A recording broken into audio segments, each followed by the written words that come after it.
Tetra Speakers has created speakers that have captivated the ears of many world-renowned musicians.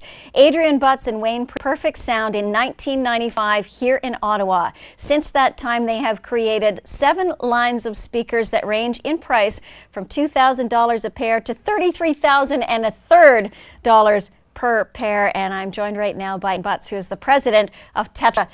It is so exciting to be here, Adrian. As a music lover, to hear these speakers is amazing. How did you get into this business?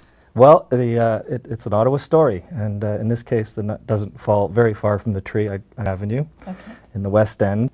And when I was about 5 years old, I began to take the record player outside and play 45s for the neighborhood kids, and we'd all get together and jump around beside that. That's something that never really changed. My fascination with the music, bringing it into the home, has been a lifelong pursuit. Okay.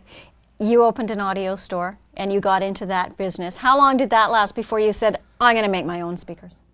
It was about 3 years I owned the audio shop in Ottawa, 3 years. About 3 years. Yeah. So what was it that you decided, well, I'm going to make my own speakers. I'm not getting what I want here. I'm going to make my own. Well, you pretty much answered the question. Because, you know, I just remember saying, you know, I can't believe this is all there is.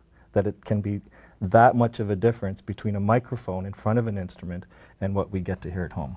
Okay, so tell me, what is different about Tetra speakers? Well, for where I am right now, I'm looking at this and saying, Adrian, congratulations, you've figured out what you're here to do.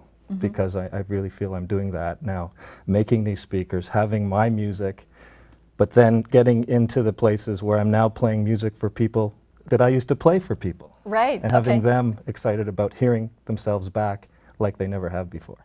Now, when you talk about people who have listened to your speakers, we're talking about people like Herbie Hancock. He owns a pair. Keith Richards of the Rolling Stones owns a pair. How do you get their ears so that they actually get a chance to hear a Tetra when you're based here in Ottawa? Well, it's a small world once you get into it, and it was a referral from a local musician, professor at Carleton University, first introduction to Herbie Hancock. And Dave Holland, who are both players with Miles Davis in their time, and they're still vibrant today. And Dave Holland just won an award for Jazz Album of the Year.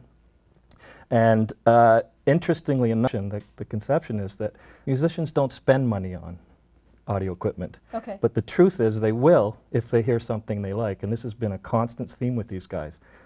The idea that I played a note, it got recorded, I knew it, but I never since. But now here it is again. And I've even had some people who work with Donny Hathaway, Prakash John, Alice Cooper's bass player, saying, I'm hearing notes that I forgot I played.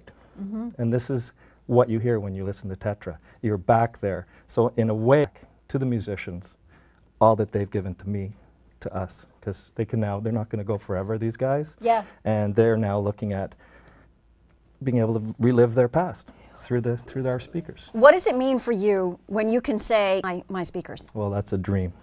Just pinch me, and you know, because it's Keith Richards was probably my constant companion through my life. So to actually meet him and have him say, Adrian, I want to help you, and I want these on the road. And Keith, you can't always get what you want. Yeah, you know? but you gave it to him anyway. Yes, right. Yeah, he's got them on the road. Okay, let's talk about how much time and money you've invested into these speakers. You're selling pairs of speakers from $2,000 to $33,000 and a third. There are people apparently out there that can afford that. How much time and effort have you put into this? It's been 10 years, and my long-suffering wife, Jenna, will tell you that every penny went into this over the last 10 years. So, you know, from a personal standpoint, we've succeeded. From a professional standpoint, we still have some business to do. But for example, yesterday I got a call from England asking to ship a pair of speakers to England. Turns out this is a Polygram record exec who signed Tears for Fears in the 80s. Cool. So who knows where that's going to lead. So this is a brand new market for you? Yes. Yeah. Wow. Yeah, I started out thinking I would go the normal route through audio dealers, and then we just got sucked up by the musicians and the studios, and really a fantastic place. Yeah. So you're selling to musicians, you're selling to recording studios. Is the average person able to buy these? You have a dealer Absolutely. network. Okay. They were actually they weren't designed to be in a studio, and musicians, so they go home and they listen to their music, and you know, and we've made that better for them. But yeah. Okay. When you set up a dealer network, I know that you have, most of your dealers are in the United States. I think there's 10 or 11 of them. What are you looking for in a dealer so you know they're giving out the best that you can get for your Tetras? That they're passionate. Okay. It has to be that they're not looking to sell what people think they want, but actually looking to show people something new and different. They get what we're doing, that it's not a Me Too product and this is something special. Okay. And if they have that passion, it's not about the business anymore, it's about making people happy. The thing about Tetras, they sound great. We know that. They look, who designs these? Who puts these beauties together? They're made in Ottawa. Okay. We have our own facility, 2,000 square feet, and then we also use a volume manufacturer in Brockville who does some of our smaller models. And so we can scale up and on where the business goes. Okay. What about other areas of business?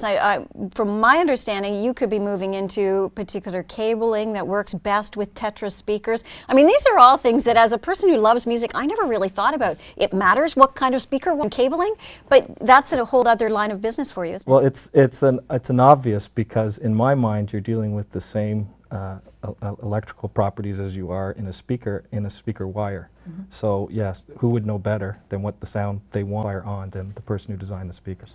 Where else can you go, do you think? Ultimately, I would like to be the one-stop, really good-looking sound systems, one press of a button, good-looking, good sound, and make music more accessible. Do you think that people want that now? Everybody's walking around with little earbuds in their ears. Does the sound matter still? Well, I mean, when I was young, I used to listen to K-Tel records. You know, loved them, right? Lasted Me too. forever. Yeah. And look where it led me. So we're hoping that, you know, more people are listening to music, that eventually they'll get an ear.